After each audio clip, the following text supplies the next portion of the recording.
The new intern my wife hired was a disaster. The kid, barely out of college, kept making careless mistakes on a 9-figure contract, scattering typos like confetti. The client was a stickler for details, so I had no choice but to kick it back and tell him to do it over. When my wife found out, she accused me of bullying and pulled me from the team I had built.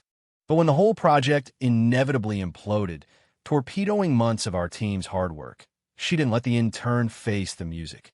To protect him from criticism, she threw me under the bus, demanding I apologize to the entire company at the annual gala. Every eye in the ballroom was on me, filled with anger.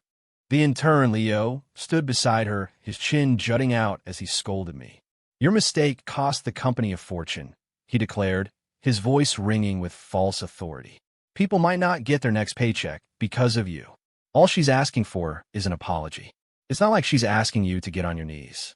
Why are you making this a big deal?" My wife, Sophia, discreetly texted me from the stage. "Leo's new. He doesn't have any allies here. A mistake this big would get him crucified by the team. You're different. You've been here for a decade. You led these people. They might be mad for a day or two, but they'll get over it. Just do this, and I promise we can finally start trying for a baby." I stood there on the stage, silent. Seeing my defiance, Sophia's face hardened. She stepped up to the microphone to apologize for me. "He's stubborn. He won't admit when he's wrong, so I'll apologize on his behalf. I promise to dock his entire year's salary and distribute it as a bonus to all of you." Before the applause could start, I calmly unclipped my ID badge and tossed it onto the stage. "Don't bother. I quit. This company has lost its damn mind, and I'm not sticking around for the spectacle." What she didn't know was that I personally managed over 90% of our firm's client accounts. By forcing me out, she hadn't just lost an employee. She had just signed the company's death warrant and sealed her own fate in a mountain of debt. Chapter 1. My words hung in the air, and my colleagues, unaware of the full story, stared at me with open disgust. "Caleb, you tanked a massive project, and you won't even say you're sorry. We're not asking for the world here," one of them muttered. Sophia, my wife, glared at me, her fingers flying across her phone screen. Another text appeared. "Leo is just starting out. Mistakes happen. Have you already forgotten when you were nearly fired for a small error early in your career? I'm doing this to give him the chance you never got. I'm protecting the person you used to be. Stop making a scene. All your old friends are watching. Do you really want them to lose all respect for you?" But she didn't understand. This wasn't a tantrum. I was just done. Sophia had always been meticulous, a perfectionist who couldn't tolerate the slightest error at work. But ever since Leo Carter joined, she'd become uncharacteristically lenient. Leo bought the wrong coffee for a client meeting. She just smiled. Leo printed the wrong documents for a presentation. She didn't even flinch. When I asked her about the change, she'd laugh. "Don't you think his clumsy energy is just like you back in the day?" she'd said. "I'm just trying to make up for how that old boss screamed at you until you hid in the bathroom and cried." For a moment, my heart had skipped a beat. She remembered all of it. The years we'd been together, the struggles I'd faced. I actually believed her kindness toward Leo was, in some twisted way, for me. Then, a few weeks later, I was working through a fever and made a single typo in an internal memo. In the next team meeting, in front of everyone, she tore into me for a solid hour. "A rookie making a mistake is one thing," she'd thundered. "But you, Caleb, how long have you been doing this? How could you make such an amateur error? Did you leave your brain at home this morning?" Her words were harsh, and afterward, she assigned Leo to my team, effectively making him my shadow. But I knew I'd messed up, so I buckled down and worked harder, checking every contract with a fine-toothed comb. That's when I found it. Leo had changed a price unit in the client proposal from thousands to millions. $100 million mistake. I immediately called him over and told him to fix it. But then the same error, or one just like it, kept appearing. I finally lost my patience and told him to rewrite the entire section from scratch. I didn't raise my voice, but he walked away looking utterly humiliated. Minutes later, Sophia stormed into my office. "He made a mistake. He can fix it. Why did you have to yell at him?" "Is this about me?" she continued, her voice rising. "Are you taking the anger you have for me out on him? You're a senior partner. He's an intern. How is that even a fair comparison?" I tried to explain calmly. "First, I didn't yell at him. I just told him to correct his work. If he says I did, call him in here and we can talk about it face to face. Second, he's new, which is why I gave him a simple task and multiple chances to fix it. But there's a limit to how much you can handhold someone. It's okay to not know something and learn. It's okay to make a mistake and correct it. It's not okay to be willfully incompetent. Sophia ignored my explanation, convinced I was bullying the new guy. She kicked me off the project team and sent me on a mandatory month-long business trip to Austin. Even then, I had a bad feeling this project was doomed. The stakes were high, and the complexity was even higher. Without me there, with Sophia's obvious bias and Leo's talent for riding her coattails, disaster was almost a certainty. I couldn't believe she could be so foolish. I was furious, but figured she was just blinded by Leo's slick talk. When you get to a certain level of success, it's easy to become overconfident and trust the wrong people. Arguing with her then would have just made her dig her heels in further. I sighed and let it go. Maybe she needed to fall flat on her face to learn a lesson.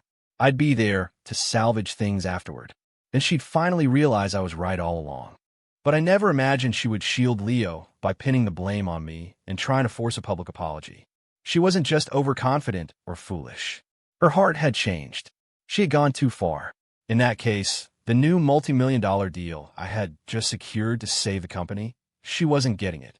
I hope when the losses start piling up, her loyalty to him remains just as strong and unwavering as it is today. Chapter 2. I pulled out my phone and sent a quick message to the client, canceling our signing meeting for the next day. We'd talk later. Sophia saw me typing, and her voice dripped with impatience. The entire company is waiting for you to apologize. Are you really going to waste everyone's time? I looked up at her. I did nothing wrong.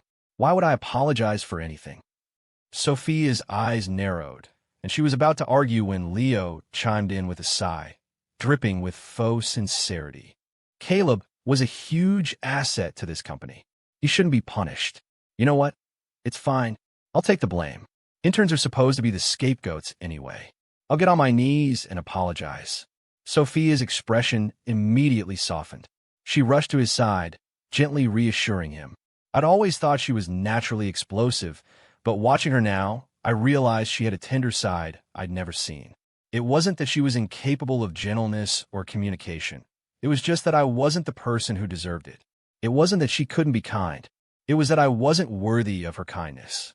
As I stood there, dazed, whispers started rippling through my colleagues. Just admit you were wrong. What's the big deal? I never peg him as the kind of guy who can't own up to his mistakes. He's one of the founding partners. I guess the rules don't apply to him. Many of them, disappointed, saw my silence as cowardice. Even my best friend, Mark, shot me a text. Caleb, I know you love Sophia and have been trying to make this work, but everyone knows she and Leo are a thing now. Please, don't drag the rest of us down just to get back at him. I typed back, confused. Who said that? When did she and Leo become a thing? Mark's reply came with a screenshot. It turned out that during the month I was away in Austin, she had been driving Leo to and from work every day. They were seen holding hands downtown, going on frequent dates. When Leo started referring to himself as her boyfriend, she never corrected him. I had been busting my ass on a business trip, trying to land a new account to cover her impending losses, and she was back here, playing house with an intern. My phone buzzed again. It was a photo of Sophia and Leo smiling together on a scenic hike. Leo posted this on his Instagram. Mark's text read, Sophia hasn't posted anything, but she liked his post. It's pretty obvious she's okay with it. My stomach dropped. We had founded this company together after we got married. To avoid office gossip and accusations of nepotism, she insisted we keep our marriage a secret. To maintain the illusion, I had to wake up an hour earlier every day to take the bus, eat lunch alone, and keep our private conversations to a minimum. But people are perceptive, and soon, rumors started. When Sophia heard them, she flew into a rage. At an all-hands meeting, she swore a dramatic oath that if she were my girlfriend, she hoped to be struck by lightning. The rumors died down after that. But now, she was letting Leo post pictures of them together, allowing rumors about them to spread like wildfire, and publicly defending him at every turn. All that talk about avoiding gossip was just an excuse. It wasn't about professionalism. It was about a lack of love. When you truly love someone, You do what she was doing for Leo. You want the whole world to know. On stage, after a few more minutes of Sophia's coddling, Leo was still bent at the knees, looking like he was about to kneel at any moment. I let out a cold laugh. Aren't your legs getting tired holding that squat? She finally snapped, whirling on me. You made a mistake. You apologize? It's that simple. What is wrong with you? Do you want to force someone else to take the fall for you? Her voice rose to a shout. Do you have any idea what you've done? Because you screwed up this project, everyone's paychecks are going to be delayed this month. The annual bonuses we all counted on, gone. The crowd, whipped into a frenzy, turned their anger on me. The thought of losing their bonuses sent them over the edge. Someone threw a binder. Sophia instinctively pulled Leo behind her, letting the hard-covered book smack me square in the head. Before I could react, another folder clipped the side of my face, its sharp corner slicing my skin. A sharp pain shot through my temple, but the cold in my heart was far worse. She claimed keeping our marriage a secret was for the good of the company, but now she was willing to ignore a catastrophic loss to protect Leo. She said she was protecting him to make up for my past, but now she was stirring up the entire staff against me, watching idly as they assaulted me, her only concern being Leo's safety. If she was going to be this cold-blooded, then she wouldn't get any mercy from me. I smirked and pulled out my phone, pressing play on audio file. You want a scapegoat? I announced, my voice booming through the silent ballroom. Let's all find out who's really trying to frame who. She didn't know that I had overheard their little conspiracy yesterday and had the good sense to record it.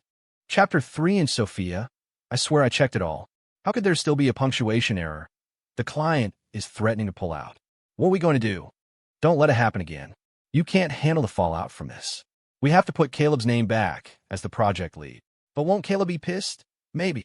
Maybe I should just take the blame myself. I don't want to cause you any trouble. No, you just got here. If you take the fall for a mistake this big, the people who worked overtime on this will eat you alive. We'll let Caleb handle it. He's a company veteran. He can take a little heat. The moment the recording ended, the room fell dead silent. The same people who had been cursing me and throwing things moments before now looked at me with guilt, their glares shifting to Leo. Some even shot disapproving looks at Sophia.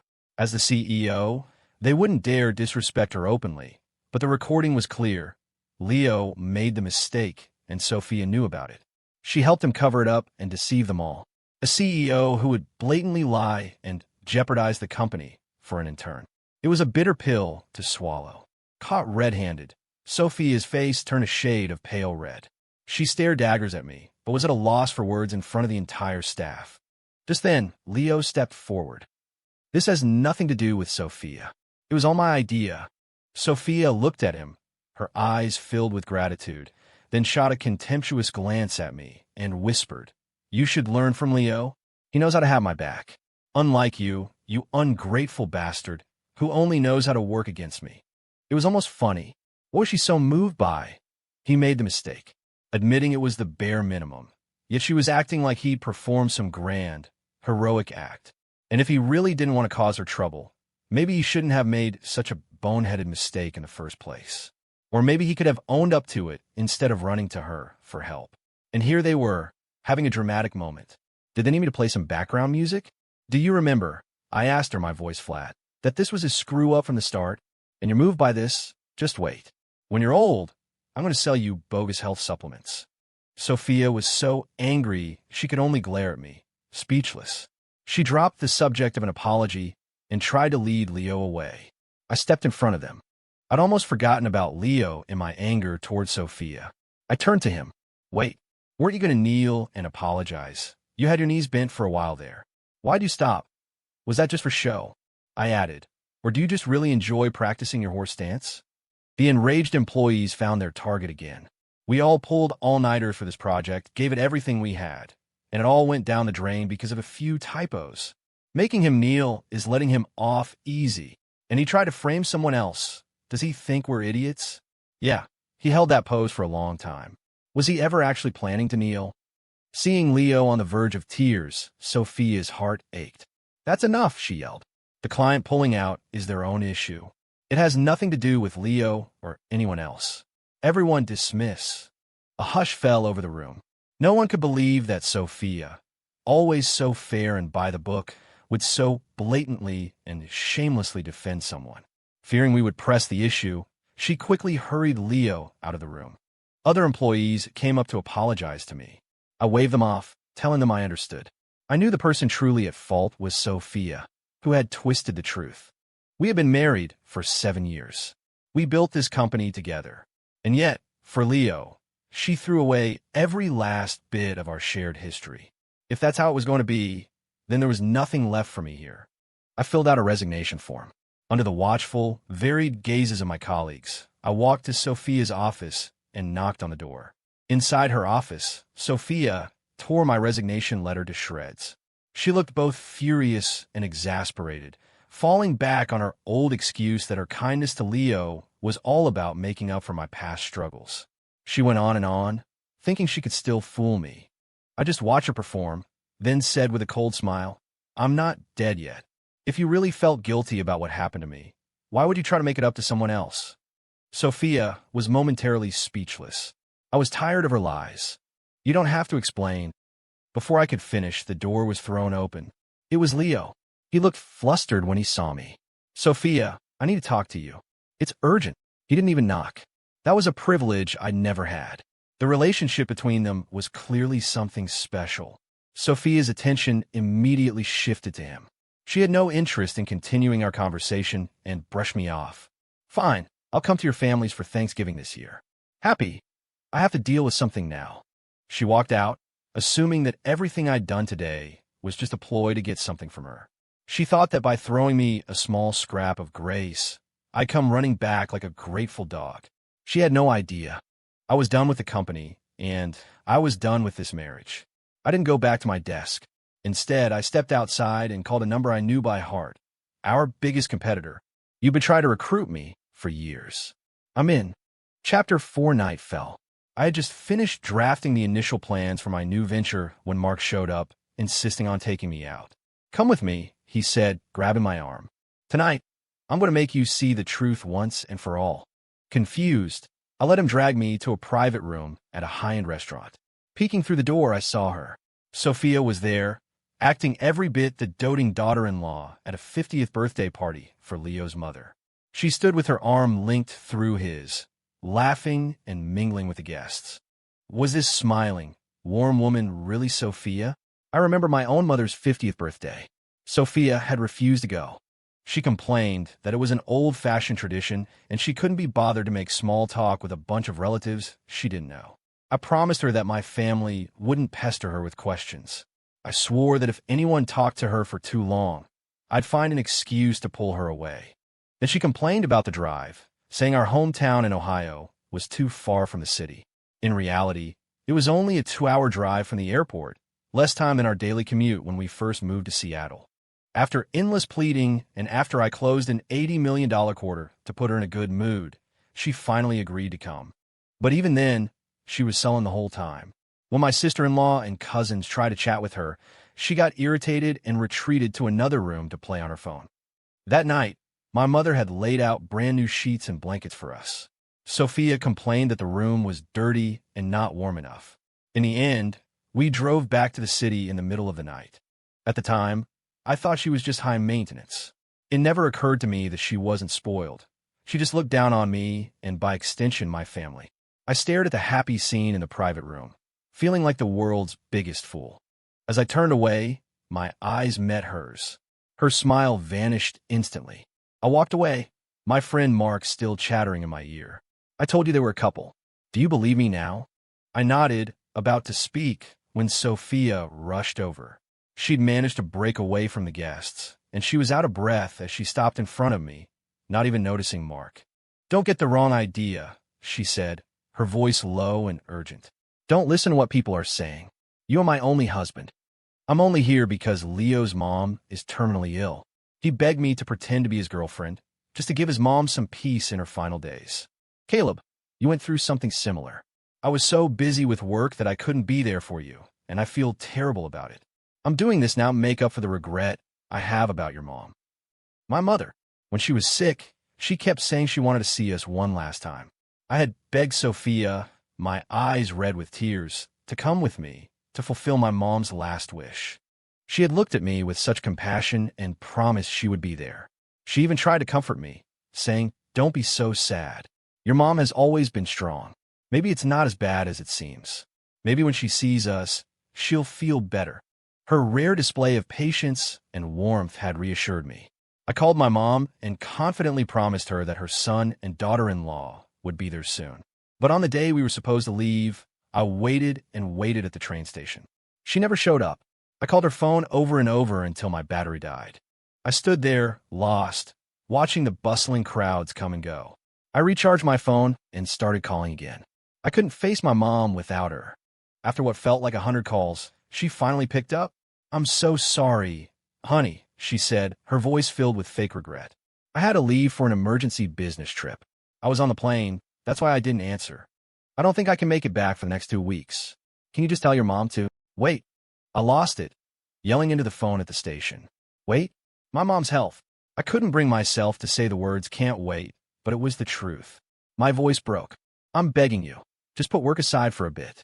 Whatever deals you miss, I swear I'll make it up to you. I'll work twice as hard. Please." There was a long pause. "I'm sorry, Caleb. I can't let the company down. Maybe you can talk to your family, and we can find another time to go back." It was clear she wasn't coming, but I couldn't contain my anger.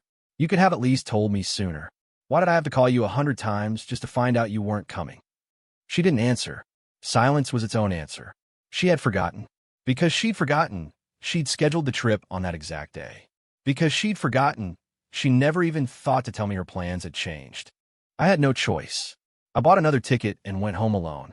I lied to my mom, telling her Sophia was incredibly busy but sent her love and had picked out all these gifts herself.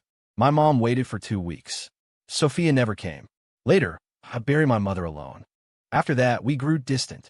Sophia, knowing she was in the wrong, was unusually gentle for a while. She even went back with me to visit my mother's grave. My relatives, unaware of the real story, thought she'd simply been stuck at work.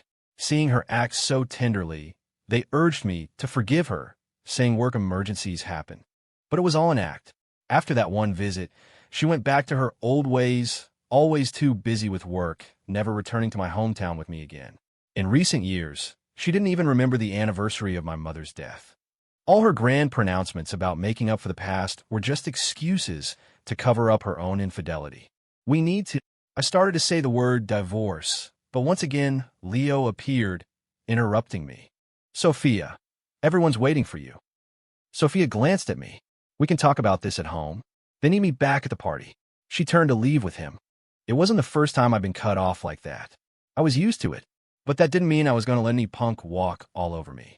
I walked to the nearest table, grabbed a platter of loaded nachos, and strode toward Leo. Without a word, I dumped the entire thing over his head. Cheese, sour cream, and jalapenos dripped down his face. Both he and Sophia froze in shock. For a second, Leo forgot his gentle boy act and let out a stream of curses. Sophia, who was about to yell at me, heard his foul language and stared at him, stunned. Realizing he'd broken character, Leo quickly tried to salvage the situation. "Ow, it's hot. My face." Sophia immediately snapped back to his defense, grabbing napkins to wipe the mess off his face. "Are you okay? Do we need to go to the hospital?"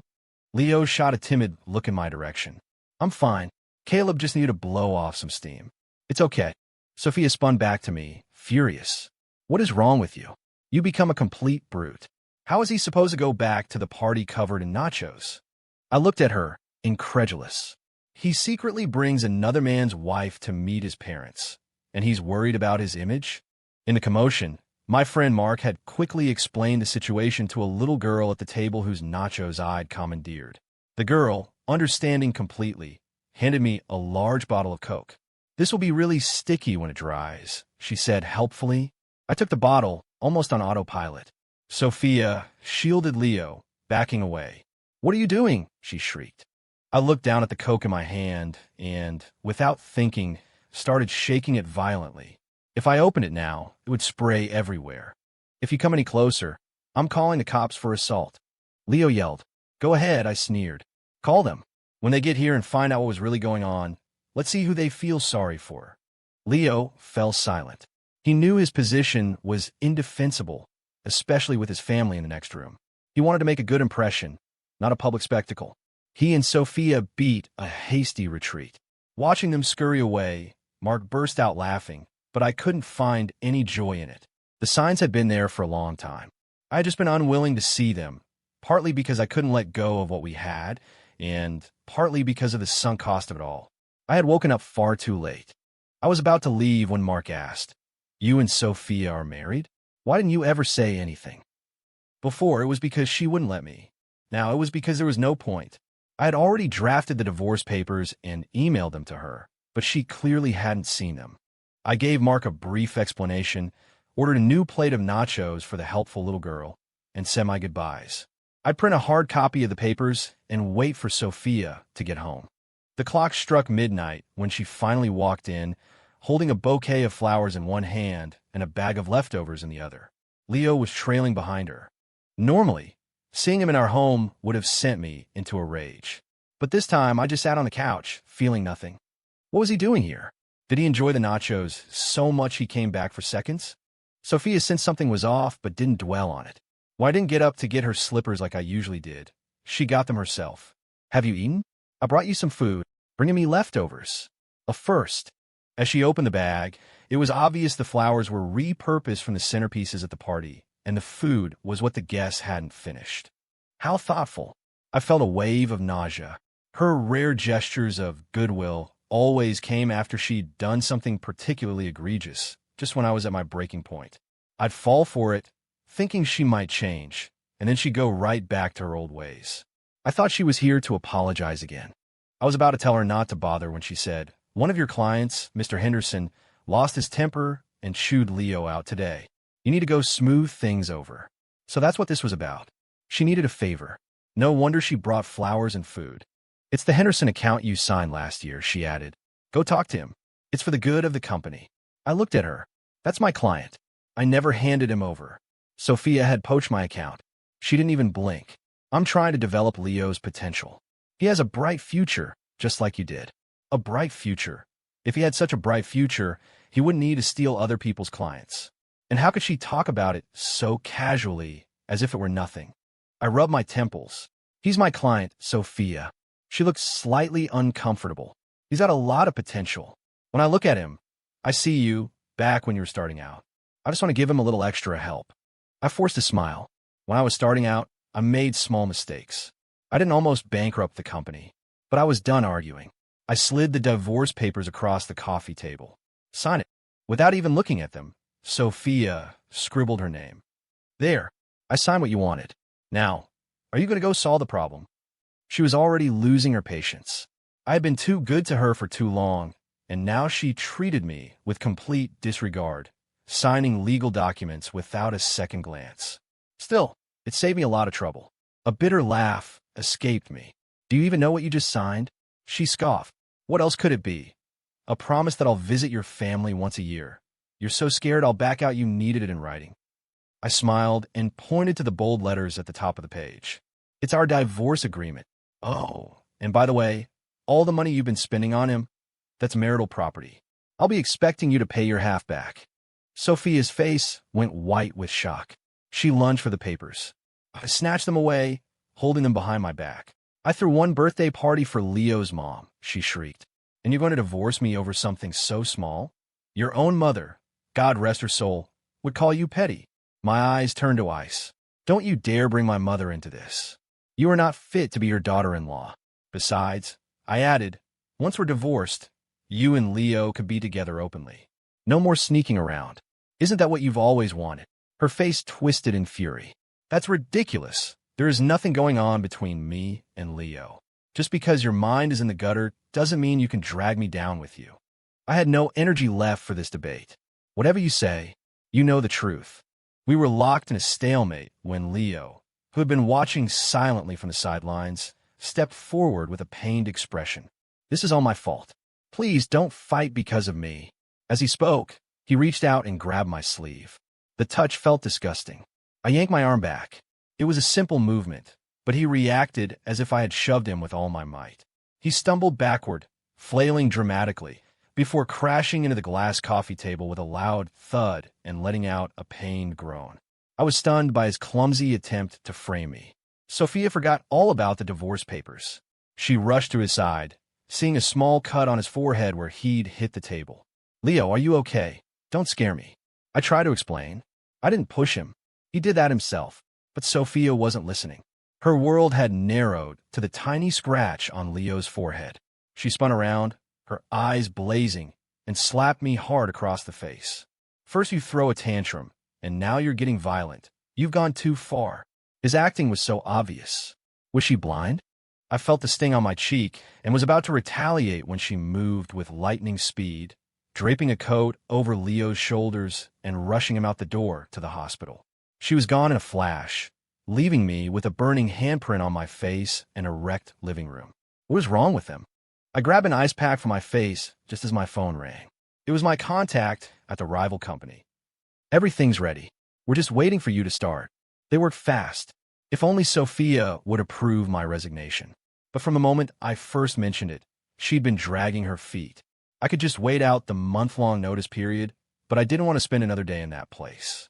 I sent Sophia another text, urging her to process my resignation. No reply. After what felt like an eternity, a message finally came through. "You have a nerve to talk about quitting? You pushed Leo. He hit his head and had to get stitches. Did one have anything to do with the other?"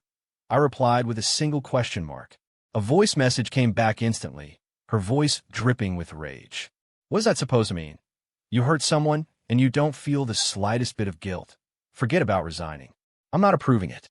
Not unless you crawl on your hands and knees from our house to the hospital and beg for Leo's forgiveness. The choice is yours." I had to laugh.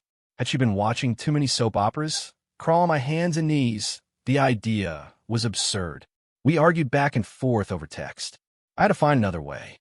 Suddenly, a new email popped up from her. "The client renewal contracts are coming up. Get them done and stop slacking." I understood. A number of my key accounts were up for renewal. She wouldn't let me go because she needed me to secure them. She couldn't afford to lose those contracts, and she knew many of my clients were loyal to me personally. They couldn't be poached. An idea began to form. If she believed Leo could truly replace me, she'd be more than willing to let me go. In fact, she'd probably have security escort me out. I started making calls. My clients and I had built strong relationships over the years. When they heard I was getting a divorce, they were all on my side. When I asked for their help, they were happy to play along. "Don't worry, Caleb. You know I've got your back. Wherever you go, we'll take our business there." I was touched. This was more than just business. I'd always try to treat them with honesty and give them the best service, but I never expected such overwhelming support. Just as I predicted, the moment the news of the mass contract renewals reached Sophia, she approved my resignation immediately. She even sent a parting message. "Don't think the company can't survive without you. Once you walk out that door, don't come crawling back when you're begging for scraps." I sneered. We'd see who would be begging for scraps. With a talent like Leo in her corner, it was only a matter of time before the company went under. While I didn't reply, she sent a few more angry, curse-filled messages. It was just impotent rage. Not worth my energy. I blocked her number and finally got a good night's sleep. The next day, I walked into the office one last time, a briefcase in my hand. Leo saw me and smirked at Sophia. "See, I told you. He's just been watching too many TV dramas, playing hard to get. He can't bear to actually leave." Sophia visibly relaxed, a smug look on her face. "You need leverage to play hard to get. Without it, you're just a joke. You think you're irreplaceable, but you were just benefiting from the company's platform. The clients are loyal to the firm, not to you. Anything you can do, Leo can do better. Why would I need you anymore? Here's your signed resignation. Now, pick it out." She threw the papers at my face. I caught them, put them in my briefcase, and walked toward my desk to pack my things. For some reason, this set Sophia off again. She marched over to my desk and started sweeping my belongings onto the floor.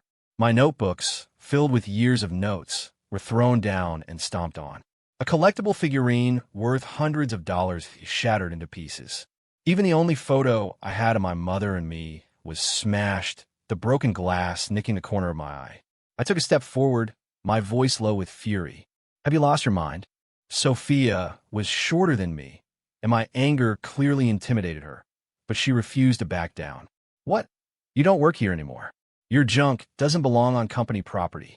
I'm just helping you clean up. Leo sauntered over with a grin. Come on, Sophia. He was a veteran employee.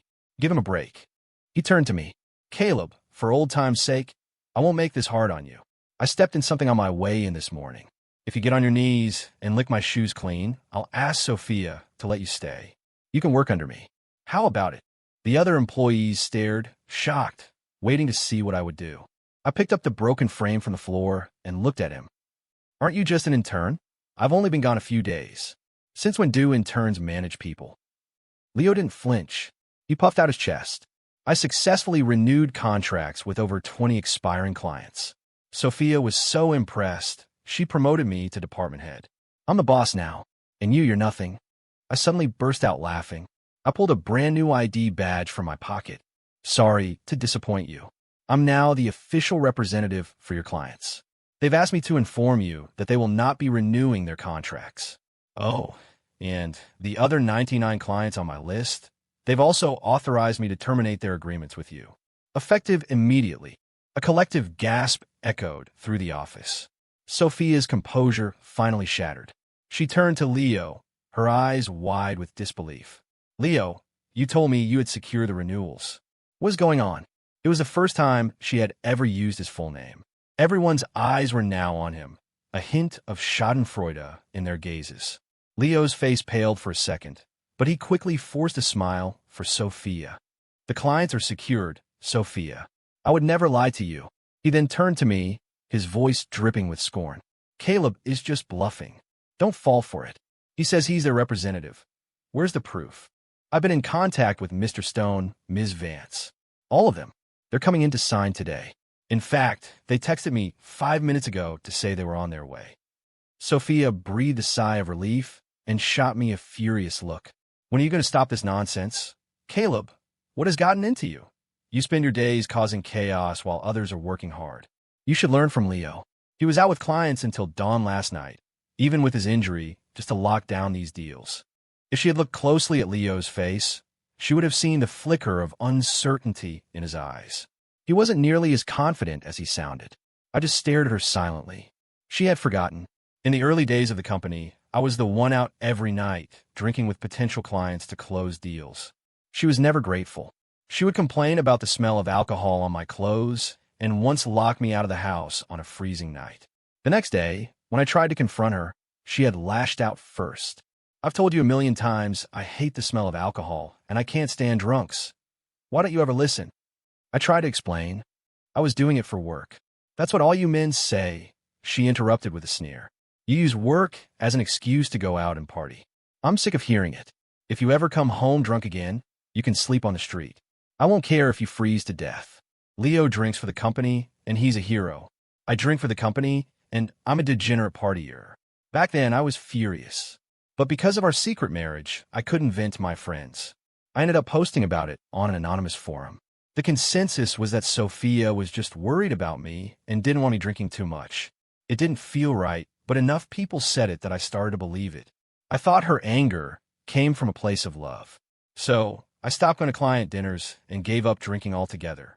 But this morning, I had received a series of videos from Leo.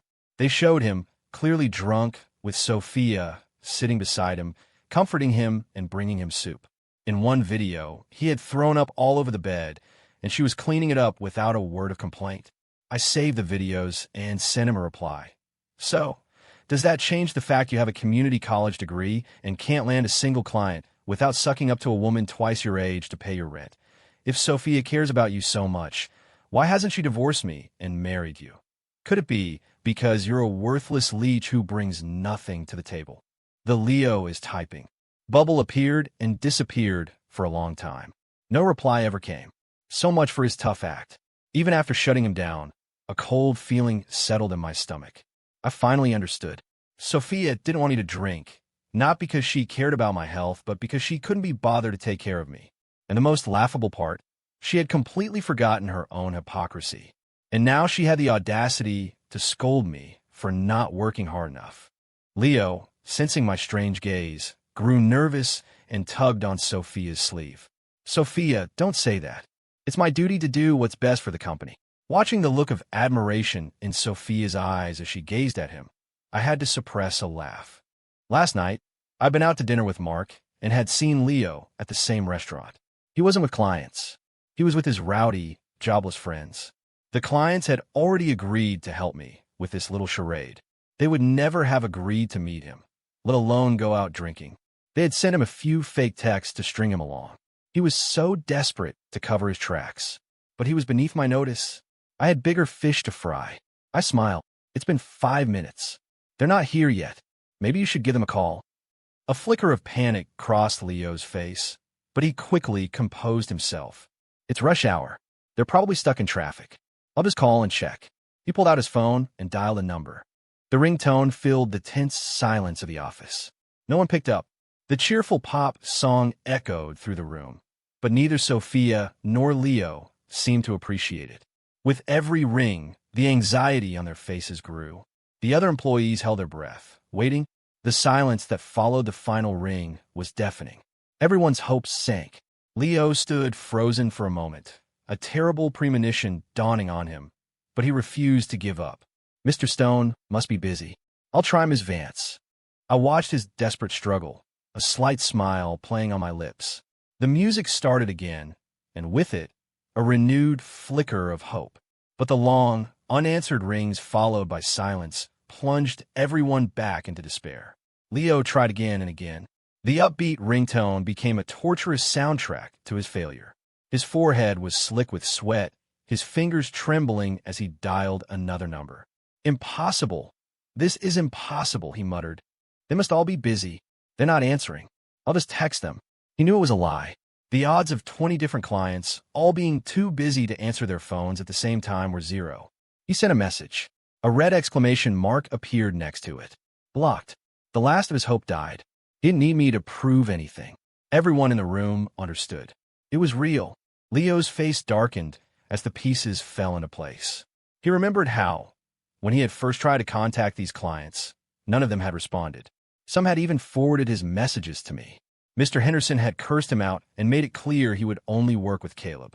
But then, yesterday, one of them had reached out to him. After he answered a few questions, the client had expressed satisfaction and agreed to renew. It felt like a miracle. Buoyed by this success, he had contacted the others. To his surprise, they had all responded, and they were all much more receptive than before. He thought his luck had finally turned. He had stayed up all night exchanging pleasantries, and one by one, they all agreed to renew with him. He had been so ecstatic that he hadn't thought to question it. He had immediately run to Sophia, embellishing the story to make himself look like a hero, making sure to throw a few jabs at me in the process. It had all been a setup. The clients were toying with him. It was Caleb. It had to be. Caleb wanted to leave, but if he did, he would take half the company's clients with him. Sophia would never allow that. So, Caleb had orchestrated this whole thing. He had his clients pretend to renew with Leo, tricking Sophia into approving his resignation. Then they would all back out, leaving both him and Sophia looking like fools in front of the entire company. So, the clients weren't coming. The last of his arrogance drained away, and his hands began to shake. No, he couldn't go down alone. He had to take Caleb with him. He spun around, his face contorted with rage. Caleb, what did you do? I know I wronged you, but this has nothing to do with the company or anyone else here. To get your revenge on me, you're willing to drag everyone down with you. You're unbelievable.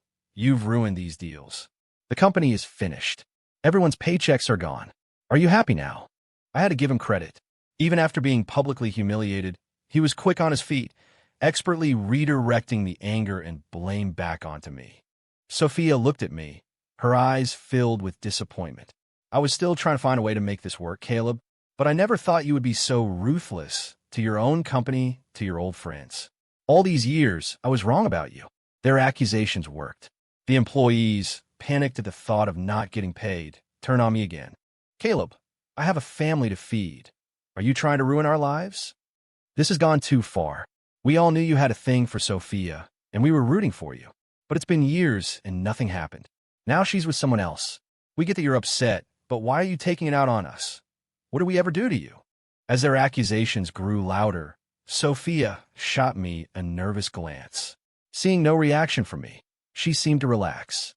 My friend Mark, the only one who knew the truth, was about to step in, but I held up a hand. Everyone calm down, I said, my voice steady. Don't let them manipulate you. Ask yourselves, who is really responsible for you not getting paid? I was the lead on that last project.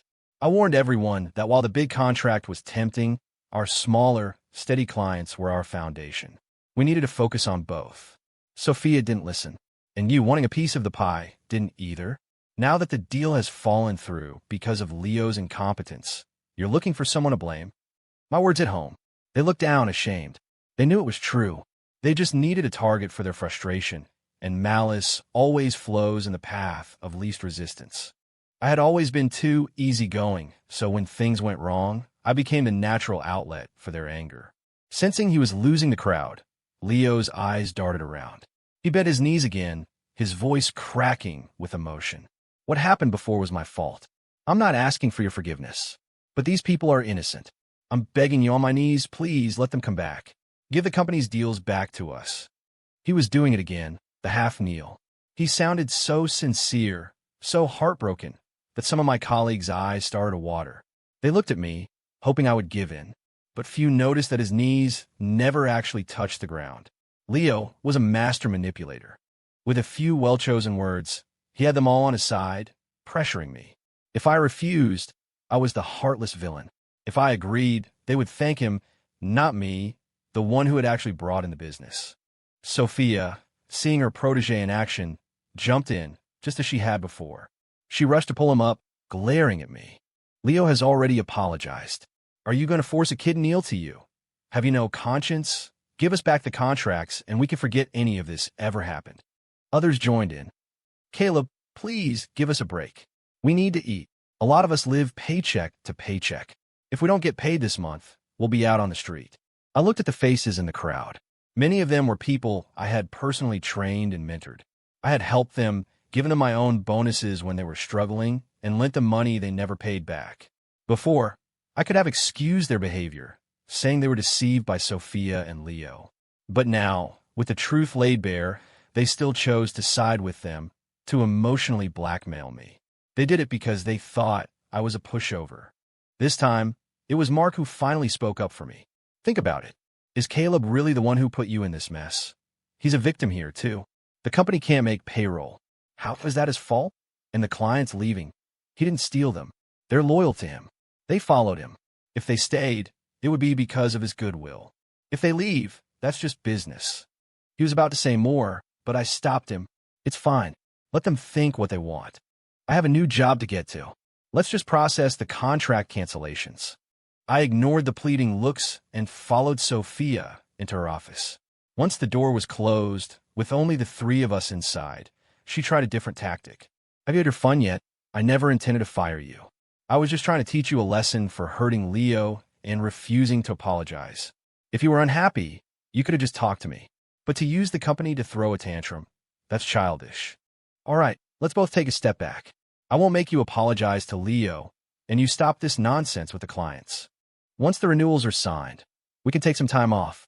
You wanted to see that new movie, Shadows in the Rain, right? I'll go with you. It was always the same.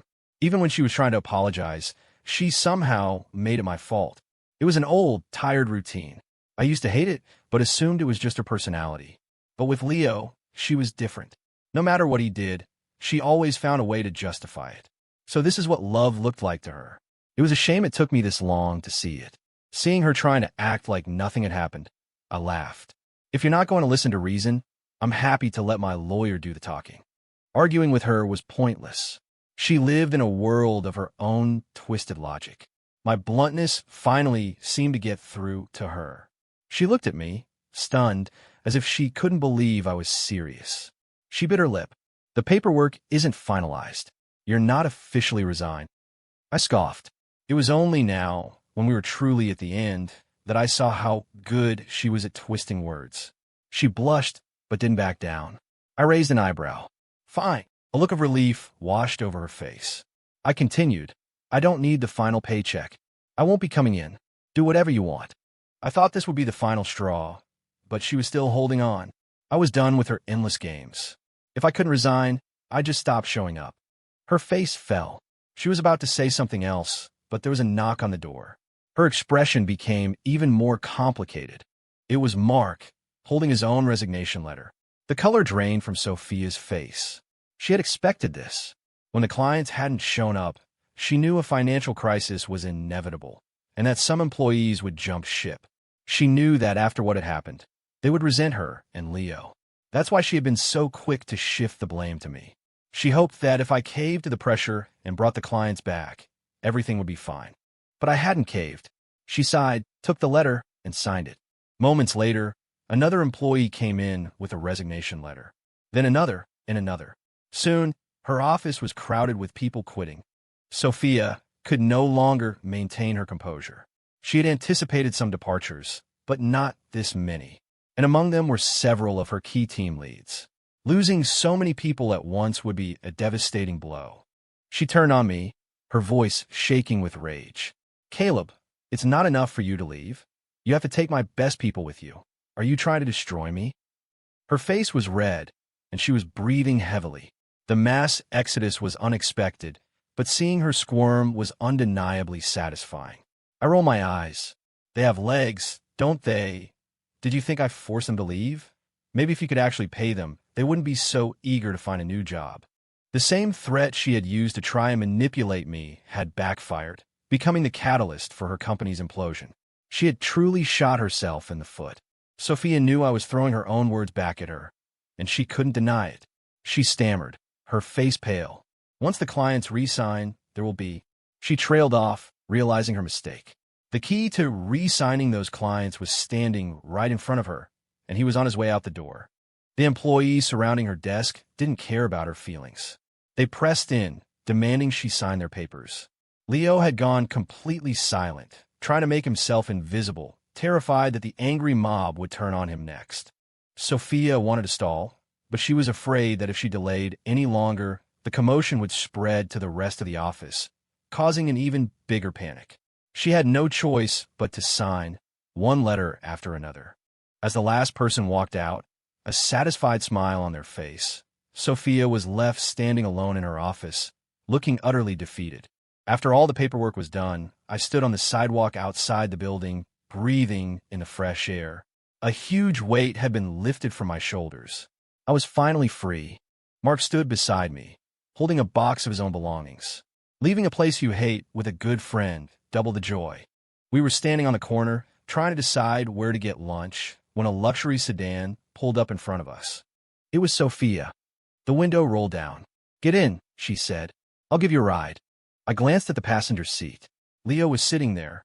If it hadn't been for him, I might have thought she was trying to reconcile. But with him there, it just felt like some bizarre performance art. Sophia didn't seem to notice the strange look on my face or Mark's. "You were always asking me to drive you. Get in." I just shook my head, gesturing to the other former employees milling about. "No thanks. We need to avoid gossip, remember?" She had used that line on me countless times. When I was running late, when I was sick, all I'd wanted was a ride, even just to be dropped off a block away from the office. But every time, she had refused, citing the need to avoid gossip. The worst was when I had a 102-degree fever. It was pouring rain, rush hour, and impossible to get a cab. Our apartment was a long walk from the bus stop. I had messaged her, begging her for a ride, just this once. Her reply was cold. "You're a grown man. Can't you figure out how to get to work? My dad was right. I'm too soft on you. That's why you're so needy. I'm busy. Figure out yourself." Then she hung up. I was soaked to the bone. A kind driver finally saw me and offered me a ride. If it hadn't been for him, I don't know how long I would have been out there. When I got home that night, my fever had spiked. She finally realized how sick I was, but was still defensive. "You should have told me it was that serious. You made it sound like nothing." She had taken care of me then, checking my temperature and bringing me cold towels. It was a rare moment of tenderness. But would she have ever refused Leo a ride? Never, because she cared about him. She would never leave him stranded in the rain. Our marriage was built on these hollow moments of affection, just enough to cover up the vast emptiness of neglect, hurt, and calculation that lay beneath. I should have seen it sooner. Chapter 12 now. I was throwing her own words back at her, but instead of feeling vindicated, she just looked lost. "It's fine," she said, her voice strained. "Just get in. The bus won't be here for a while." Before she could finish, another car pulled up behind hers. A tall, striking woman in high heels stepped out. It was Ava Chun. "Need a hand?" she asked me. "No, I got it. Just pop the trunk." Sophia stared at Ava, a flicker of recognition in her eyes, but she was too distracted to place her. A wave of anger washed over her. Who was this woman? And since when were Caleb and her so familiar with each other? Leo, seeing her silence, cautiously asked, "Sophia, what should we do now?" She didn't seem to hear him. He had to ask twice before she snapped out of it. By the time she did, we were already pulling away. She gritted her teeth and sent me a furious text. Who was that woman? No reply. She remembered then. I just quit. I had just made her sign divorce papers. We were, for all intents and purposes, at war. Of course, I wasn't going to answer her, but she couldn't let it go. Are you doing all this just to be with her? Still nothing. She threw her phone against the dashboard in frustration. Leo sat silently, trying to shrink into his seat. He had never been good at school or work, but he had a gift for reading people's moods. He knew when to flatter and when to disappear. Right now, silence was the safest option. After a few minutes, Sophia took a deep breath, as if she had made a decision. "Leo, take an Uber home. I need to go home first." Leo was annoyed, but knew better than to argue. He got out of the car. "Okay," he said. "Don't worry too much, Sophia. You're an amazing person. Caleb wouldn't just throw all that away. Every couple has misunderstandings. He's not going to divorce you over something like this. He's not that foolish." His words were exactly what she wanted to hear. She felt a wave of reassurance. He was right. It was just a work issue. Caleb was overreacting. She had just been panicking. It wasn't that serious. She drove home, planning her speech. She would admit she had crossed the line, but that was a professional issue. Caleb had no right to assume the worst or to throw another woman in her face to make her jealous. She would agree to keep her distance from Leo, but first, Caleb had to apologize and explain his relationship with that woman. Chapter 13, my phone buzzed relentlessly with her messages. I finally silenced it and put it away. Ava Chun and I had been academic rivals from elementary school all the way through high school. Our teachers used to call us an old married couple, but we went to different colleges on opposite sides of the country and lost touch. She started her own company and became a powerhouse in the tech world. I, on the other hand, had thrown all my energy into helping Sophia build her dream, only to end up with nothing. I had told Sophia about Ava years ago, but she had either forgotten or never cared enough to listen. Why was she so curious now? I pushed the thought away. This wasn't a social call. Mark, Ava, and I were meeting to launch our own firm. We spent hours in the restaurant, brainstorming, planning, filled with excitement for the future. By the time I got home, it was after midnight. I had gone to the courthouse that afternoon and finalized the divorce. I just needed to give Sophia her copy of the decree. I expected her to be out late, but when I walked in, the lights were on. Sophia was sitting on the couch in her pajamas.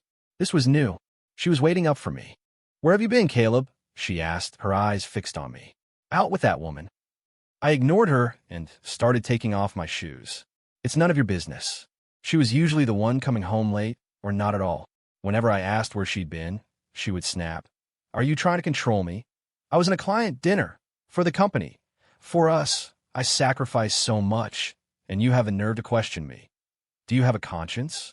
I later found out her client dinners were nights out at karaoke bars with Leo, long walks by the river with Leo, romantic evenings with Leo. Now, forgetting all of that, she was grilling me for being out late one night. "What do you mean it's none of my business? I'm your wife. I have a right to know. I heard you're starting a company with her. Did she put you up to this? Is that why you're trying to sabotage my company?" She had spun a whole soap opera in her head. I looked at her coldly. "You're the one who can't keep her professional and personal lives separate. Don't project that onto me. Ava and I are just friends." The name set her off. "Ava, you're already on a first-name basis, and you expect me to believe you're just friends? You're defending her and accusing Leo just to cover your own tracks. You're the one who cheated." I looked at her like she was insane. I used to think she was just bossy. Now I realized she was genuinely unhinged. "So, using a first name means you're not just friends? What about you? At work, at home, it's always Leo, Leo, Leo." Chapter 14-inch Leo is fresh out of college, she retorted, without missing a beat. "He's just a kid. It's normal to call a young person by their first name. Such twisted logic. Well, you'd better keep thinking of him as a kid, I said with a sarcastic smile. It would be pretty sick if a grown woman like you started developing inappropriate feelings for a child. She was speechless. Arguing with a giant toddler who only knew how to deflect was pointless. I turned and started packing a suitcase. She saw the open suitcase and blocked my path. What are you doing? You really are leaving me for her, aren't you? Get out of my way, I said through gritted teeth. But she wouldn't stop. The once distant Sophia was now buzzing in my ear like a mosquito. When did you meet her? Was it during that month you were in Austin? I sent you on a business trip to learn, not to cheat on me. That little tramp, I'll kill her. I had been trying to ignore her, but her vitriol was too much. My voice dropped to a dangerous low. I told you, there is nothing going on between Ava and me. If you ever speak about her like that again, I swear you will regret it. It felt like our roles had been reversed. I used to be the one yelling about her and Leo, and she would be the one accusing me of overreacting. I could never win an argument with her. Now I understood why. Her logic was a pretzel. She completely ignored her own actions and was now convinced that my defense of Ava was proof of an affair. I was done. You have the nerve to bring up that business trip? For that entire month, I was working my ass off to land a new deal to cover the losses from the project you and your pet intern were about to destroy. And what were you doing? Playing happy couple all over town. The things you're accusing me of, you should be saying them to yourself in the mirror. Sophia was stunned into silence. After a long moment, she stammered. That was just a misunderstanding among colleagues. They were all so stressed, but I didn't want to make a big deal out of it. Then something seemed to click. What new deal? I never saw any new deal. I laughed coldly. You were about to use me as a stepping stone for Leo. Why would I continue to break my back for you? I was going to surprise you with it. But then I came home and overheard your little conversation with him. She looked like she had been struck by lightning. Even at the gala, you had a chance to fix it, I said, my voice filled with scorn. But you chose to protect him and throw me to the wolves. So, you don't get to benefit from any of my work. I canceled the contract that same day. The color drained from her face. She finally understood the magnitude of what she had lost. It's a shame, I sneered. You were so close to saving yourself. They say you should never surprise your partner. It can easily turn into a disaster. How true, but betrayal has its price. Chapter 15. I ignored her and went back to packing. I had only put 2 coats in the suitcase when she grabbed my sleeve again. What happened at the gala? I know I was wrong, but it's not what you think with me and Leo. I shook her off, exasperated. You already chose him over me. Do the details really matter? Am I supposed to care about the specific shade of green my new hat is? My shouting seemed to stun her into a new tactic, victimhood. But it's true. I've explained it to you. Why won't you believe me? And you still haven't explained your relationship with that woman. The second we have a fight, she's by your side. What's that about?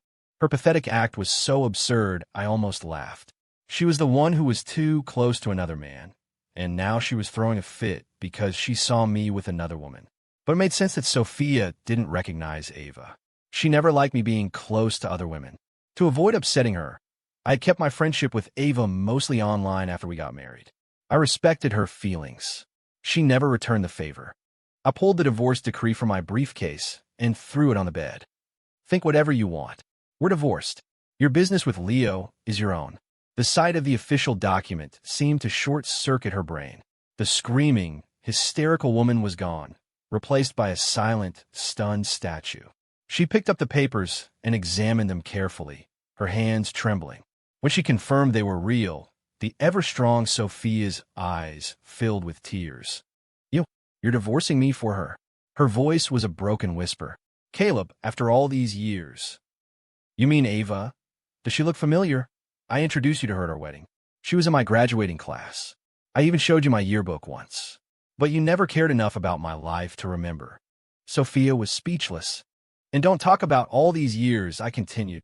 A marriage is supposed to be a partnership built on mutual respect. To protect your feelings, I cut off almost all contact with my female friends. And you brought your boy toy into our home and asked me to fix his mistakes. She tried to protest, but I cut her off. Enough. Were we even really married? For years, because of your secret marriage rule, I've had to live like a ghost in my own life. I'm done. Think I don't love you anymore. Think I had an affair? I don't care. Whatever it is, Sophia, we are over. I continued packing. I couldn't stand to be in that apartment for another second. It was only then that she finally seemed to understand. I wasn't just quitting my job. I was quitting her. She started screaming and crying, and when that didn't work, she started begging. Caleb, if you hate the secret marriage, I'll tell everyone. I'll post it online right now. I'll tell the whole world you're my husband. She grabbed her phone and did just that, posting a wedding photo on her social media. After all these years, just as it was ending, I finally got the public acknowledgement I had once craved. Chapter 16. Too little too late. I didn't care anymore. Her comments section exploded. People who knew us were stunned. Friends started messaging me, asking what was going on. In response, I posted a photo of my own, the divorce decree. My caption read, "To answer everyone's questions at once, we are divorced. Please respect our privacy." A few moments later, Sophia's phone started ringing off the hook. Everyone was asking her what was happening. Why had she just announced her marriage when I was announcing our divorce? On many people's feeds, her posts and mine appeared one after the other, a perfect tragicomic pair. She had thought her grand gesture would win me back. Instead, I had not only rejected it, but publicly humiliated her. It was a declaration of war. She confronted me again, her voice shaking with fury. "What is the meaning of this, Caleb? I did what you wanted, and it's still not enough. You have to work against me at every turn." I said nothing. Going public was something the old Caleb wanted, the one who still hoped to save our marriage. Not the man I was now. Sophia didn't deserve that part of me. Besides, I hadn't asked her to post anything. This was a mess of her own making. My silence only enraged her further. "Fine," she screamed. "You want to leave? Go. You think you're so much better than Leo. He will surpass you one day. And when he does, don't you dare come crawling back to me, begging for forgiveness. Because I will never, ever take you back." She was still making threats. Had she forgotten the disaster waiting for her at the office? But that was no longer my problem. I just smiled, said nothing, and walked out with my suitcase. Chapter 17. Watching Caleb walk out without a backward glance, Sophia's anger surged. Fine, let him go. Who needed him? She stormed into the bedroom and saw the open closet. A large section was empty, the space where Caleb's clothes used to hang. A sudden, sharp pang of sadness hit her. She was exhausted from the fight. She collapsed onto the bed, still in her clothes. She was facing the balcony, where a small collection of plants sat. Caleb had always been the one to take care of them. Annoyed, she rolled over, but the feeling wouldn't go away. The entire apartment was filled with traces of him. She got up, threw a few things in an overnight bag, and decided to go to Leo's. Leo was thrilled to get her message. He had been worried that their fight would somehow bring them closer, a case of breaking up to make up. But now, she was coming to him. They were really divorced, and it must have been ugly. This was his chance. He couldn't miss it. Leo had known from a young age that he wasn't gifted academically or athletically, but he had a talent for reading people's emotions. It made him popular. He could even befriend people who hated each other. But in high school, he realized his talent wouldn't get him into a good college, or even a bad one. He was destined to be a second-class citizen. Then he discovered his talent could be used for more than just making friends. He could also use it to manipulate. He subtly provoked a fight between two classmates and watched as they were both suspended. Neither of them ever suspected him. He had just said one innocent thing. It wasn't his fault one of them reacted exactly as he had predicted, and that reaction had set off the other. He began to see himself in a new light. He found a wealthy girlfriend and enjoyed a comfortable life for a while. But she eventually left him for a smarter, more successful guy. It was a blow to his ego and his wallet. He hated being looked down on, being reminded that he would never be as good as them. Then he met another couple, a rich girl and her high-achieving boyfriend. The familiar dynamic filled him with a bitter resentment. On a whim, he decided to seduce the girl and break them up. And he succeeded. It became his pattern. He sought out wealthy women, especially those who were already in relationships with successful men. Chapter 18. Sophia and Caleb were a perfect fit for his pattern. More importantly, their relationship was already flawed. He first saw the cracks during a conversation with Sophia. Before that, he had just been using his usual tactics to gain her favor. But after she opened up to him, he understood the true nature of their relationship. She told him about how they had gotten together, They had been set up, and she hadn't felt much for Caleb at first. But one night, she had a fever and casually complained to him about it. To her surprise, he showed up at her door with medicine in the middle of the night. In that moment, she felt it, the spark of love. Their relationship quickly progressed to marriage. But after that night, she never felt that spark again. She felt that she and Caleb just weren't compatible. Leo, a veteran of the dating world, immediately diagnosed the problem. Sophia didn't want genuine, quiet affection. She wanted the performance of affection.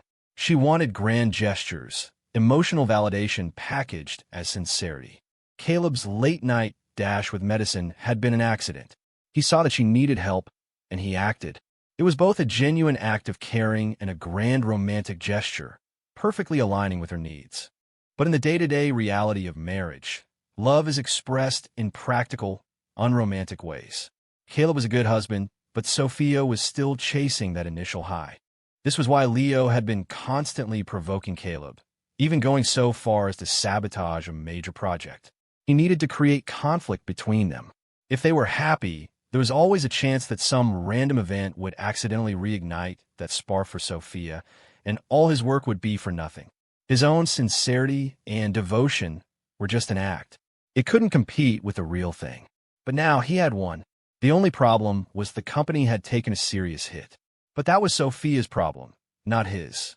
As long as her money flowed to him, he didn't care if the company survived. He did wonder, though, how much money Caleb had gotten in the divorce. He regretted not pushing Sophia to fight for more. Even if they got married, she would never give him a share of the company. He could only get his hands on her liquid assets. The more Caleb took, the less there would be for him.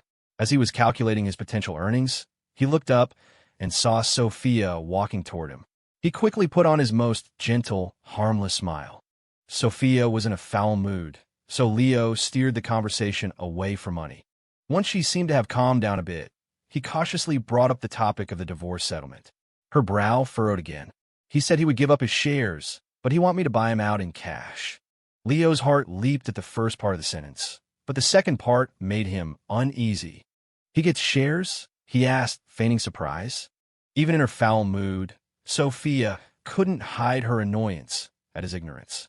We started the company together after we got married. I put in more money, but he put in more work. Of course, he has shares. Her tone stung him, but she was too caught up in her own anger to notice. I was planning to split the assets down the middle and buy back half his shares, but he wants to sell all of them. He said if I don't buy them, he'll just dump them on the market, and he won't be responsible for the consequences. He's offering to sell them to me at half their value, she continued, her voice rising in anger. It sounds like a great deal, but it's just a backhanded way of saying he has no faith in the company's future. He thinks the shares are worthless. Leo's lips pressed into a thin line. This was bad for him. He had no claim to the company's shares. If Sophia used all her cash to buy Caleb out, what would be left for him? How much cash will you have left? He asked, trying to sound concerned. The company is in a tough spot right now. I'm worried you won't have enough to keep it afloat. As he said the words, a chilling thought occurred to him. Caleb was willing to sell his shares at a discount just to get out. Sophia would be left with no liquid assets after the buyout. Was the company really on the verge of bankruptcy? Even if it survived, what was in it for him? If it went bankrupt, Caleb walked away with a pile of cash. If it survived, Sophia got full control of the company at a bargain price, but he would have to endure the lean years with her. Either way, he lost. He cursed Caleb under his breath. The man looked like a simpleton, but he had played them perfectly. Sophia did a quick mental calculation. After the buyout, besides our house, I'll have another property and maybe $3 million in cash. Leo's stomach dropped. It sounded like a lot, but for Sophia, it was practically poverty. Sophia was optimistic. She believed that even without Caleb, she and her remaining employees could turn the company around. It was just a matter of landing new contracts. Caleb could do it, so why couldn't her entire sales team? But reality was a cruel mistress. Some things that one person can do, a whole team of others cannot. The drama at the gala had driven away most of her talented employees. The new hires were inexperienced. The ones who had stayed were mostly those who couldn't find other jobs. With Caleb gone, the sales department was in chaos. Sophia was drowning in work, and her frustration grew by the day. She became increasingly short-tempered with Leo. She had no patience for his feelings. The more she struggled, the more she compared him to Caleb, and the more she found him wanting. And the more she was stressed and unkempt, the less he was attracted to her. Their relationship, once built on the foundation of Caleb's hard work, was crumbling. One day, as she was working late, a junior employee came in, beaming. He had closed a small deal. Before, she wouldn't have even bothered to look at a contract that small. But now it was a lifeline. She praised him lavishly and promised him a raise at the end of the year. In her excitement, she accidentally mentioned Caleb. She hadn't heard anything about him since the divorce, and a pang of curiosity hit her. The employee, caught up in the moment, forgot about their history. "Oh, I saw his LinkedIn. He started a new company with some partners. Looks like they're already expanding and moving to a bigger office." He quickly realized his mistake, mumbled an apology, and hurried out. Sophia sat there, stunned.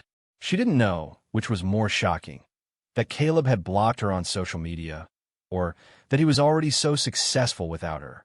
She had to admit, he was a force of nature. With him, the company had thrived. Without him, it was sinking. Just then, Leo walked in with a container of food. His arrival only served to sharpen the contrast in her mind. Leo needed constant praise for every little thing he did.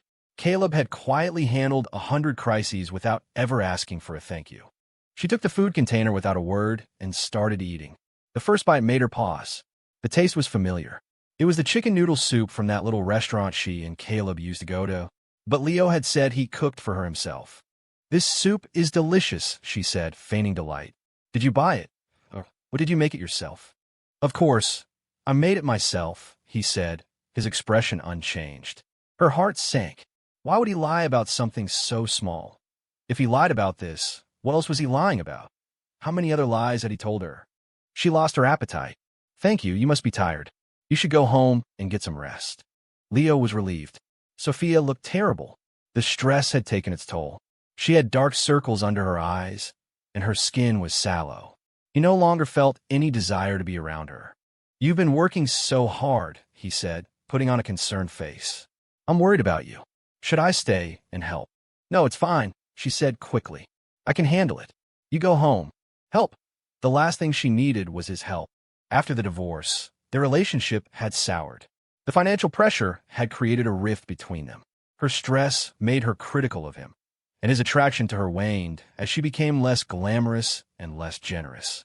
Their love affair couldn't survive without a scapegoat to pay the bills. After Leo left, Sophia felt even worse. He wasn't the innocent, kind-hearted boy she had thought he was. Her defense of him now seemed like a cruel joke she had played on herself. If she hadn't been so biased, Caleb wouldn't have left. He wouldn't have taken clients with him, and her best employees wouldn't have followed. She wouldn't have been forced to buy out his shares, draining all her cash reserves. The divorce had been a catastrophic mistake.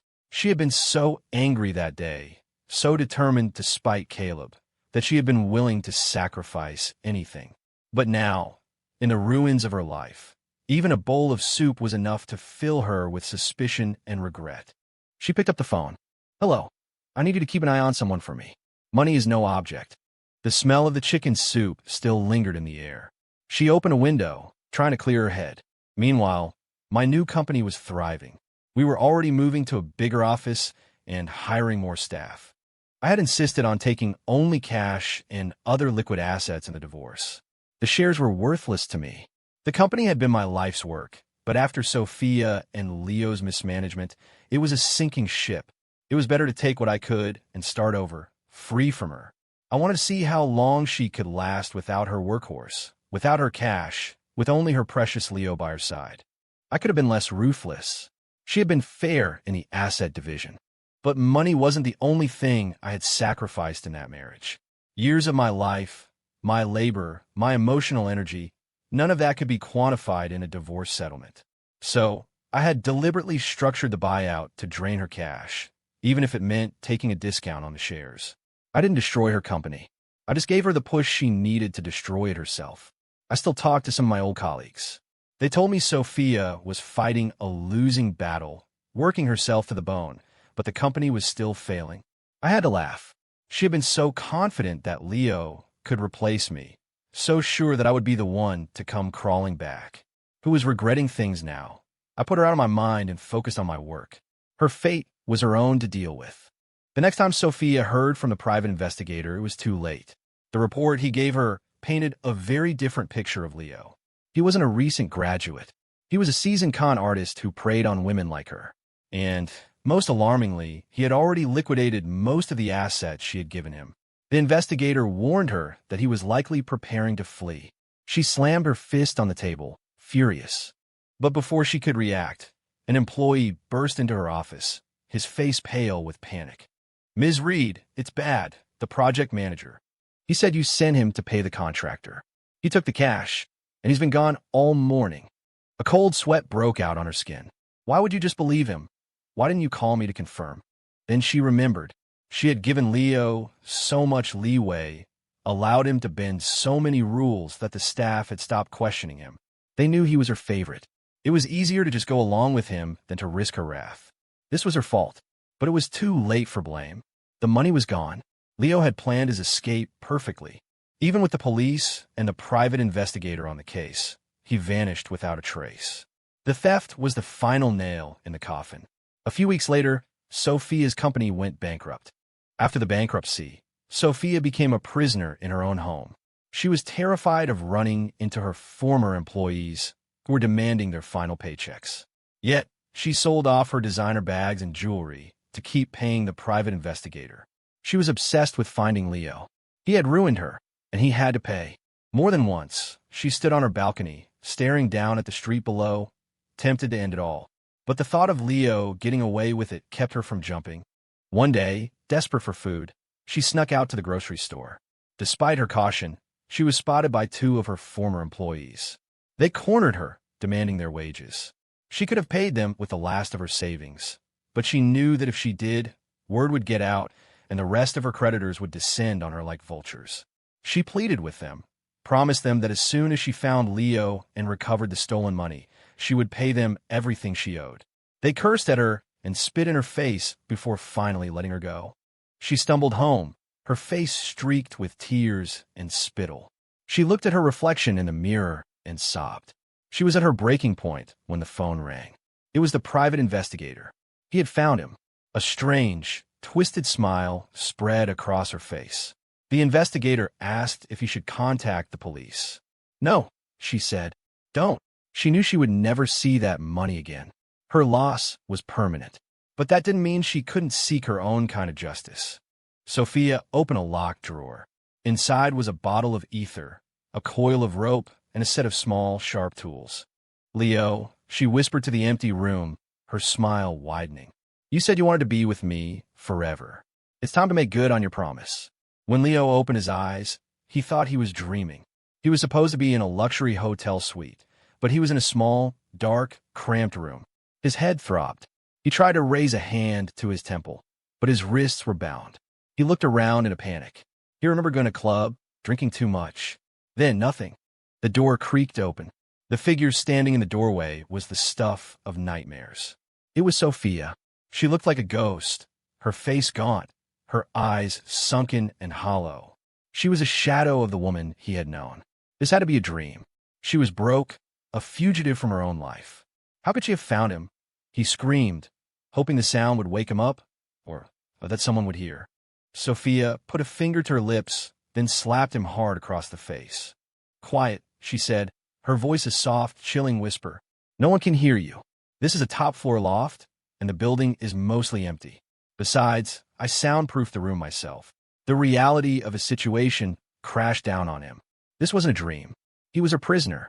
"What do you want?" he whimpered. "This is kidnapping. It's illegal." She laughed, a dry, rattling sound. "You think I care about that now? What are they going to do? Give me a medal?" He tried to speak again, but she picked up a whip from a small table and brought it down hard across his back. "You lied to me," she said, her voice devoid of emotion. "There's a price for that." He screamed in agony as the whip fell again and again. His cries and the whistle of the whip were the only sounds in the room. He screamed until his voice was raw, until she was too tired to continue. He lay on the floor, a whimpering, broken mess. He had never known such pain. He had never imagined she could be so consumed by hate. She looked down at him with disgust. This pathetic creature was the one who had destroyed her life. It was her own fault, she knew. Her own weakness and vanity had opened the door for him. But he had walked through it, and he would not walk out. Her strength returned. She walked back to the table of tools. As she picked up a new instrument, Leo's terrified pleas filled the small room. But as she had promised, no one was there to hear them. It was a month before they were found. The police ruled her death a suicide.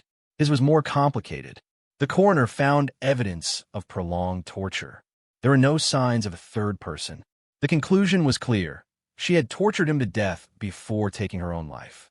When I heard the news, I was surprised. I knew she was driven, but I never thought she was capable of something so thorough. But it had nothing to do with me anymore. End of novel.